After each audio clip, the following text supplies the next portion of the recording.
El tema del cuidado en las instituciones muestra su contingencia. Un hospital sin cuidado es posible, es terrible, pero es posible. Nuestros predecesores lo sabían. Se llamaba el asilo o el distrito de los agitados. Vamos a conocerlo ahora. En los últimos 15 años se produjo en el hospital público en Francia un aumento de la demanda de calidad de los cuidados de forma simultánea con el aumento de la lógica de la gestión. Por supuesto, otra vez, es natural, es normal que tratamos de tener buenos cuidados y al mismo tiempo mejorar la gestión del dinero proveniente de los impuestos, que es el dinero de los ciudadanos, es nuestra plata. Entonces es importante. Sin embargo, parece que la idea que los administradores se hacen de la eficiencia o la calidad, fundada sobre la evaluación a partir de criterios objetivos y reproducibles, es difícilmente compatible con la realidad del trabajo de cuidado. Esta realidad no es ni objetivable ni reproducible. Es así. Nunca la realidad, el torbellino de la vida, va a entrar en las tablas y células de la gestión. Este camino hay que renunciar. No puede funcionar. El trabajo de cuidado hemos visto que implica habilidades discretas, ajustes emocionales o pequeñas cosas casi inefables. La eficiencia del trabajo de cuidado es difícil de probar o evaluar. A veces estos gestos o pequeños actos solo tienen sentido en una larga temporalidad o en un aprecuo, en un a posteriori inesperado. El tiempo de la gestión no es el tiempo del cuidado. Es un tiempo flexible y discontinuo, como sugiere esta cita de Jean Kervas-Doué, ex-director de los hospitales del Ministerio de Salud francesa, del Ministerio de Salud francés, y patrocinador de la gestión hospitalaria en Francia. Él dice, en un que sais-je es un pequeño editorial de libro muy conocido en Francia, bueno, que es un que sais-je sobre la gestión hospitalaria. Dice, el tiempo del paciente y del personal del hospital que buscamos maximizar es el sello distinto de la arquitectura contemporánea.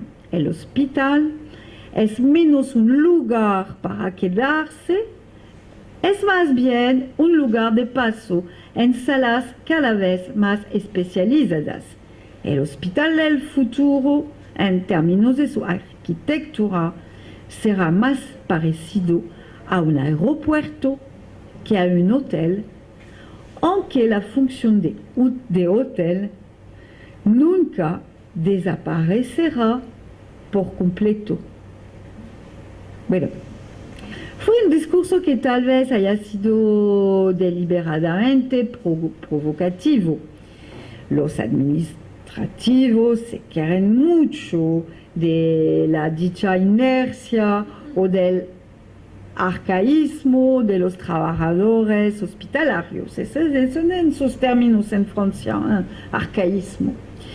Están, según ellos, eso también lo he escuchado, en un proceso de fosilización entre la omnipotencia médica y las rigideces de los estatutos profesionales, sin hablar de los sindicatos.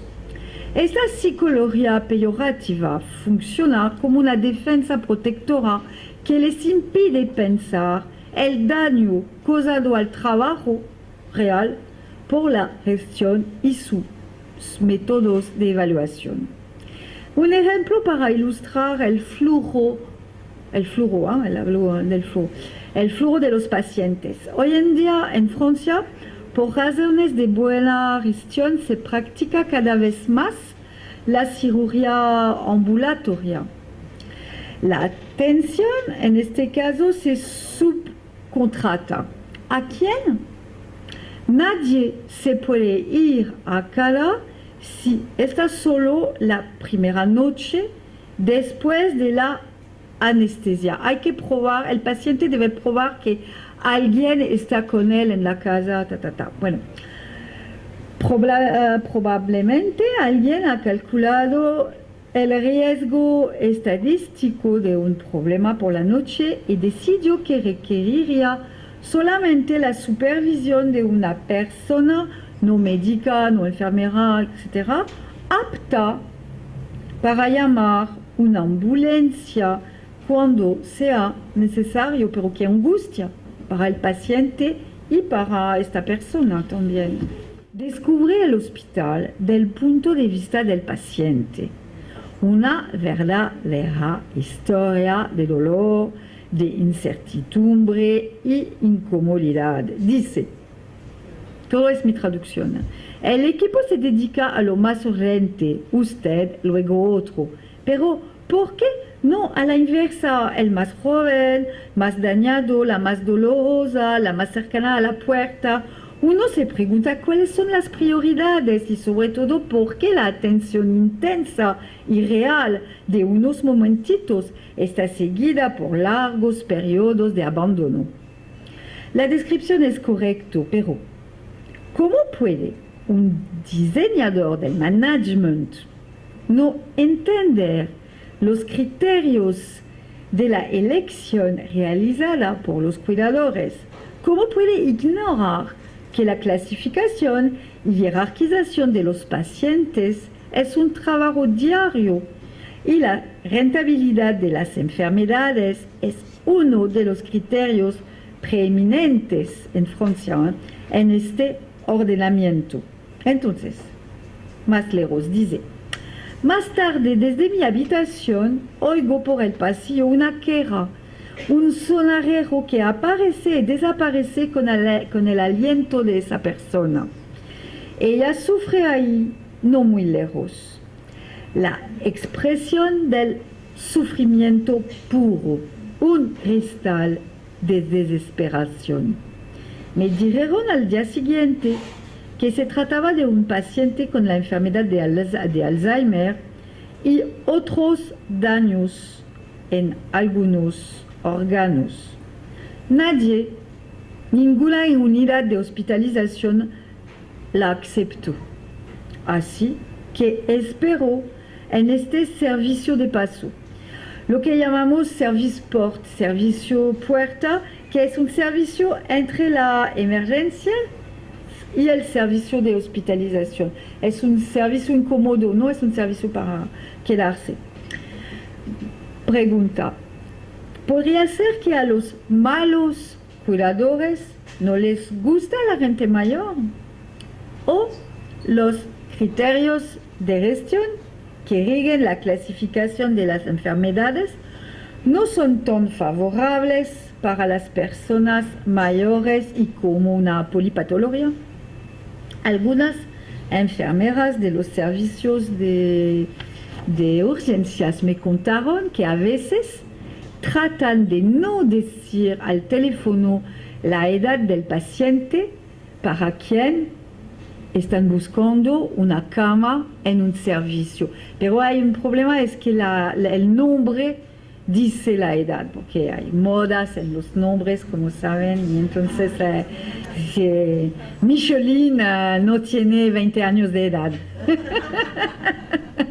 Es muy difícil de esconder la edad. Bueno, el Carvajal no imaginó que las clasificaciones se hacían a partir de criterios de gestión. Y es interesante. Él no puede hacer que se comuniquen dos áreas de su propia experiencia. su conocimiento de la gestión hospitalaria de un lado y su experiencia como paciente del otro lado. Estas dos áreas están escindidas. Bueno, y mi hipótesis es que esta excisión, pues la palabra es totalmente distinta en francés, escribage, y bueno, esa excisión defensiva es común, creo yo. Porque quien realiza la selección de los pacientes no son los Kervasdue, sino los propios cuidadores y cuidadores de primera línea. Esta priorización no está prescrita ni escrita, de tal manera que los cuidadores son responsables de hacerla.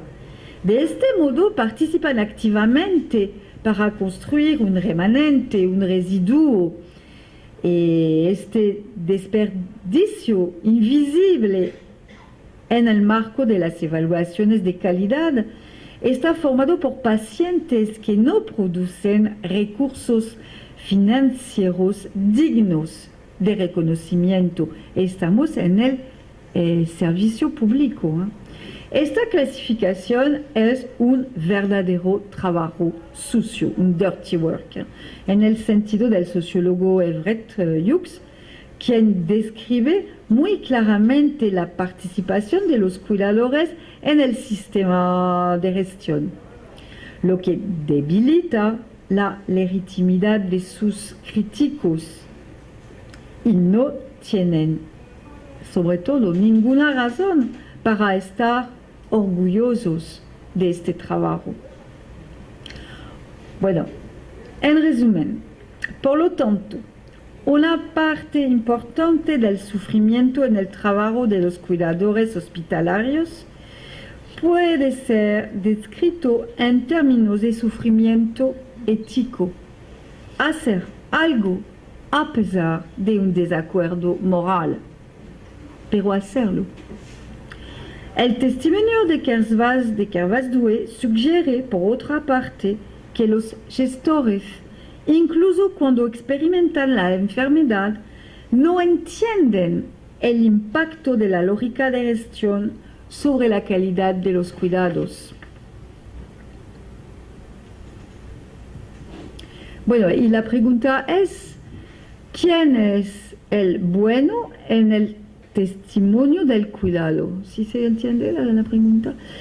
Pues porque las teorías que han formalizado la dimensión del cuidado permanecieron minoritarias a pesar de su éxito social. Creo que Uruguay es el único país donde hay una política de Estado vinculada directamente con el tema del cuidado como derecho institucional, como salud y como educación.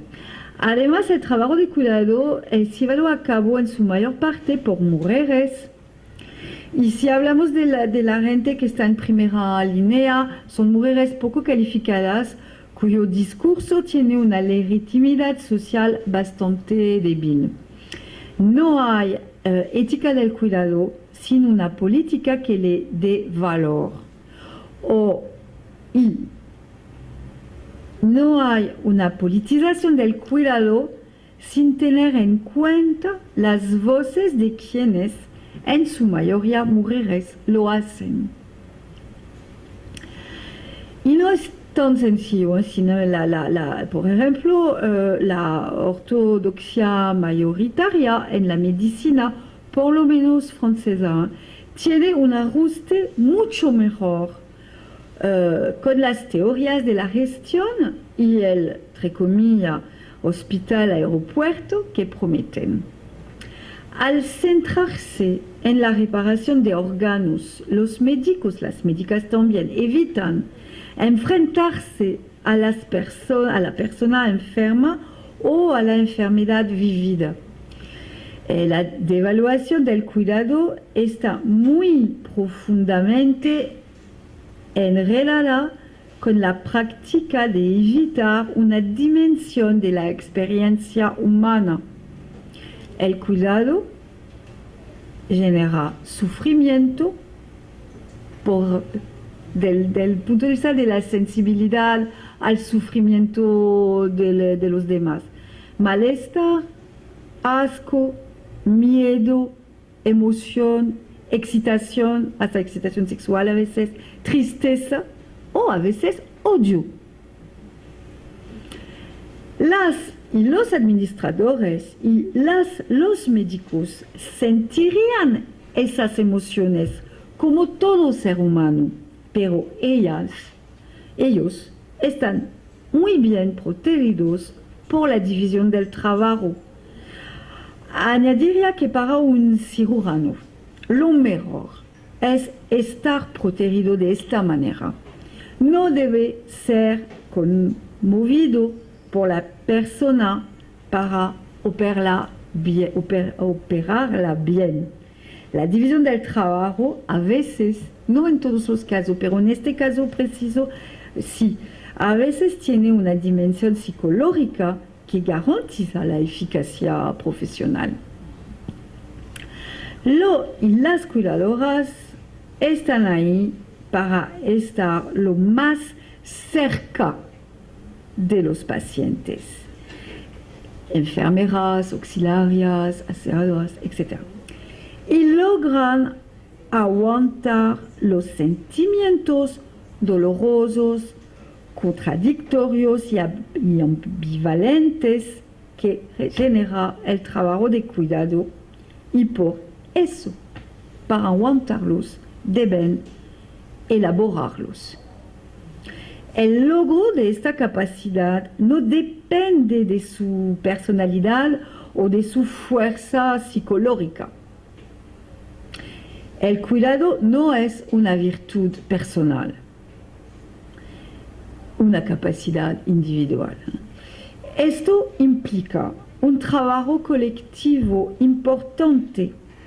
Los y las cuidadoras tienen que transformar en relatos, en narraciones, la experiencia que comparten con los demás.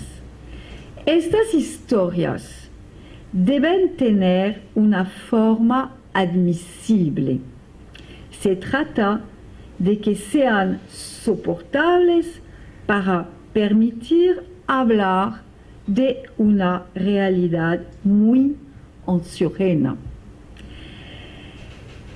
Las historias que cuenten los y las cuidadoras se desarrollan, en mi experiencia, digamos, mediante el del humor y apelando a la modalidad de reírse de sí mismos, lo que llamaré autoderisión. Hay esta dimensión, es una dimensión defensiva, pero esta dimensión de la risa, pero de una risa que no es una risa contra los otros, pero que es una manera de reírse de sí mismo, de su propia vulnerabilidad, de todo lo que la gente no ha hecho correctamente, Bueno. Este modo de narración permite a los y las cuidadoras que se entiendan entre sí y que elaboren los aspectos traumáticos de su experiencia. Y eso funciona muy bien en términos de salud. Pero esta narración hace que sea difícil de transmitir su experiencia fuera de la comunidad de origen, porque tales historias, dicen la gente bien, no son serias. Además, para llevar a cabo este tipo de trabajo colectivo de elaboración, se necesita tiempo informal. Pausa para el café. Creo que aquí son también pausa para el mate. Sin embargo, en una descripción del trabajo desde el punto de vista de la gestión, estos tiempos de elaboración colectiva se consideran improductivos. Por último, el trabajo sucio y el sufrimiento ético llevan la gente a guardar silencio, y silencio entre ellos, y eso es muy grave. Para tener ganas de hablar del trabajo con sus colegas, o sea, para elaborar también el sufrimiento en el trabajo, la gente no debe sentirse demasiado avergonzada de lo que hace. Eso es muy importante.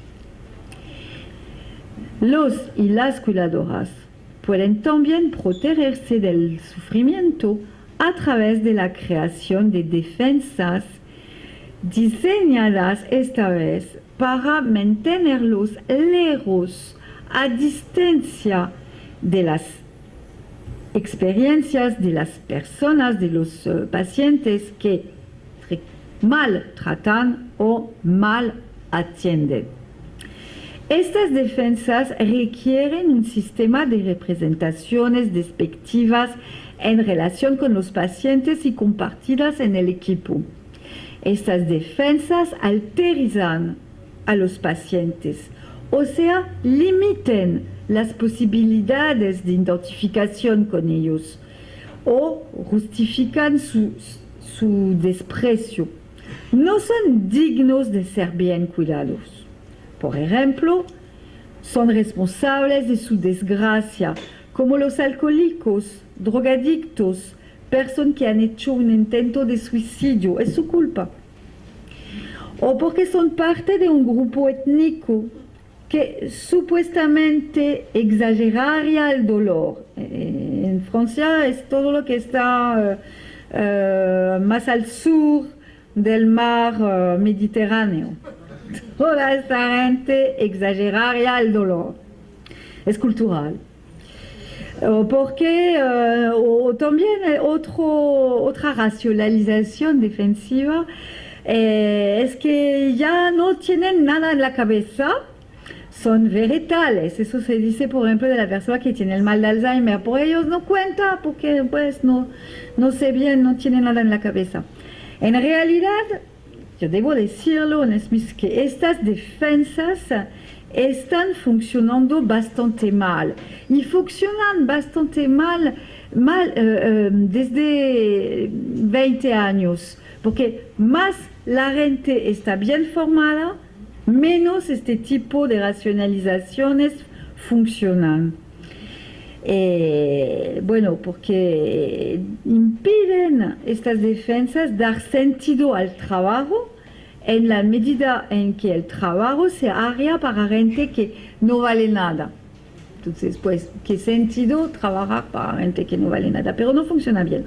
Otras defensas contra el sufrimiento ético están diseñadas para reducir la percepción de su propia responsabilidad en el maltrato de los pacientes y tratar de proteger el sentido del trabajo.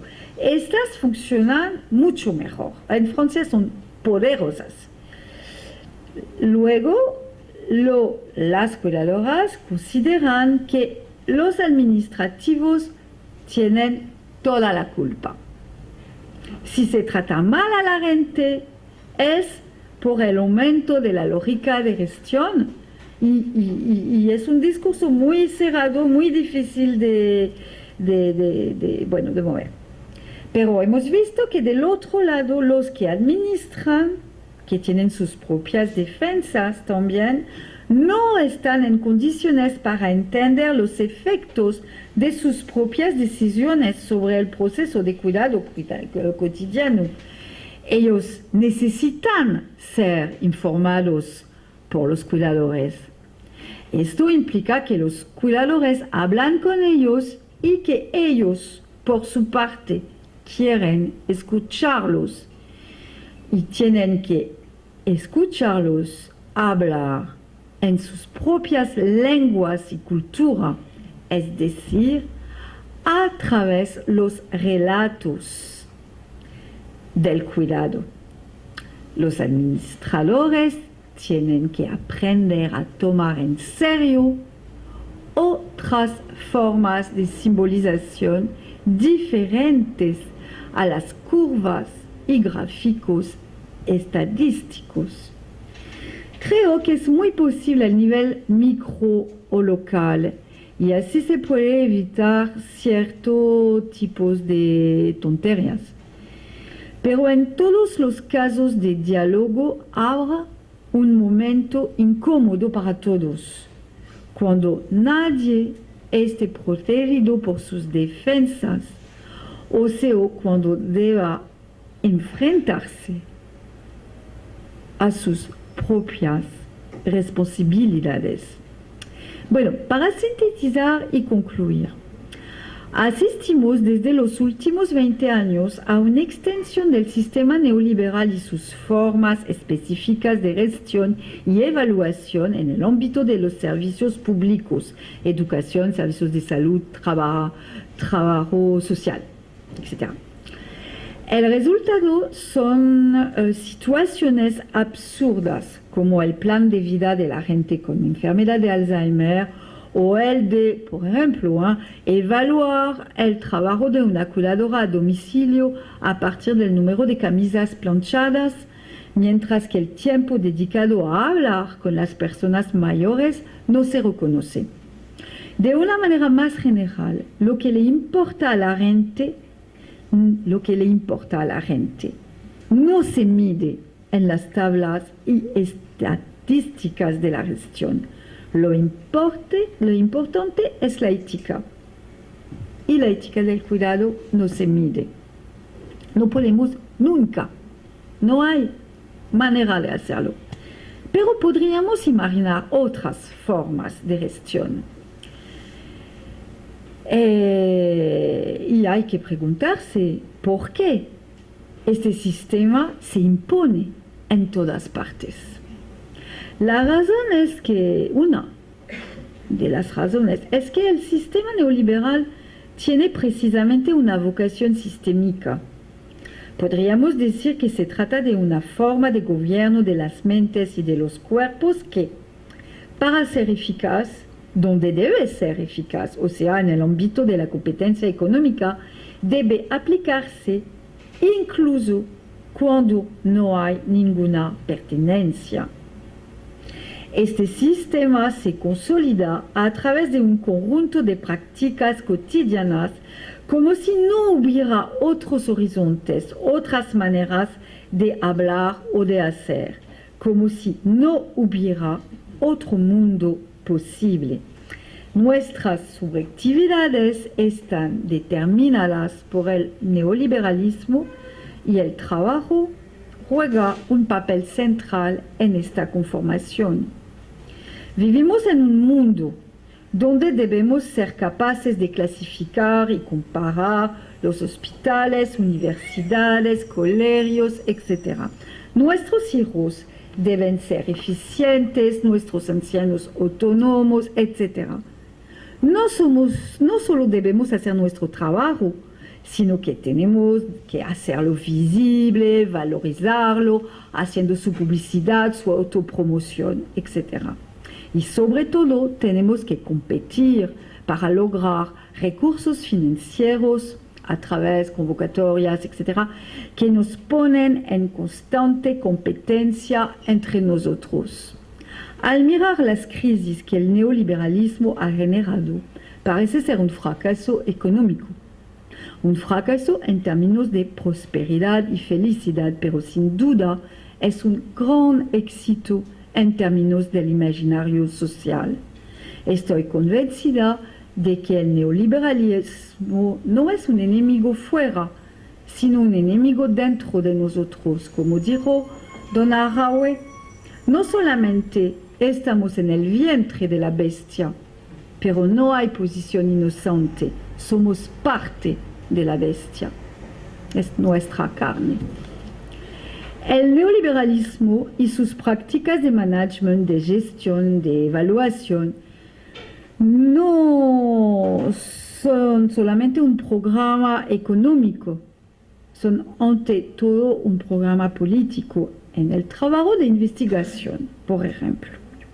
Igual que en el hospital público, las evaluaciones sobre bases volumétricas en términos de artículos o investigaciones están aumentando. cada vez que una campaña de evaluación se termina, nos enteramos que llega una nueva, por lo general antes de lo esperado. Se estima que en la última convocatoria para la financiación de la investigación, en Francia, los científicos han perdido 200 años de tiempo para proponer proyectos en la competencia. Al final, solo el 5 a 8% de los proyectos fueron financiados.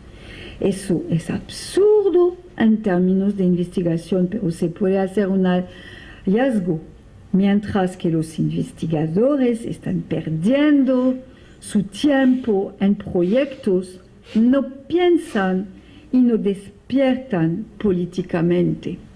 Entonces es poderoso. La sobrecarga en términos de evaluación está al servicio de un proyecto político. Se trata de disciplinar a las mentes rebeldes. En Francia fue muy claro en relación con los sindicatos. Bueno.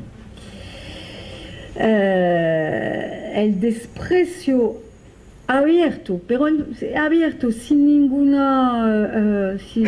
de los profesores de los colegios y de las universidades, y más ampliamente de todos los funcionarios por parte de los representantes del Estado francés, es un indicador de este proyecto político.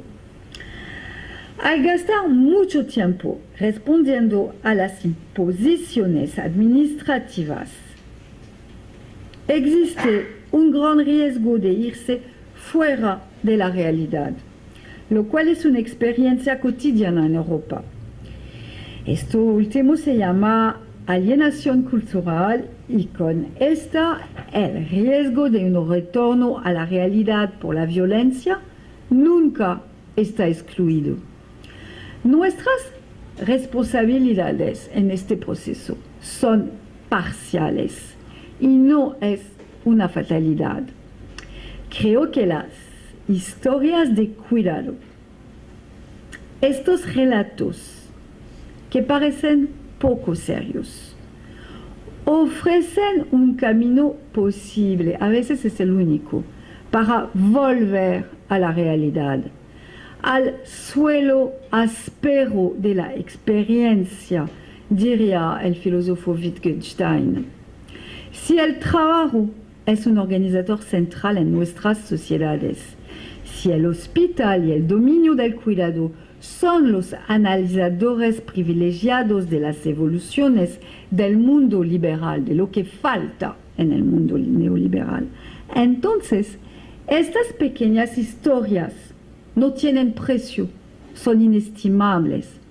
Ustedes dirán que es David contra Goliat y tienen razón, pero sin embargo fue el pequeño que ganó, así que ¿por qué no?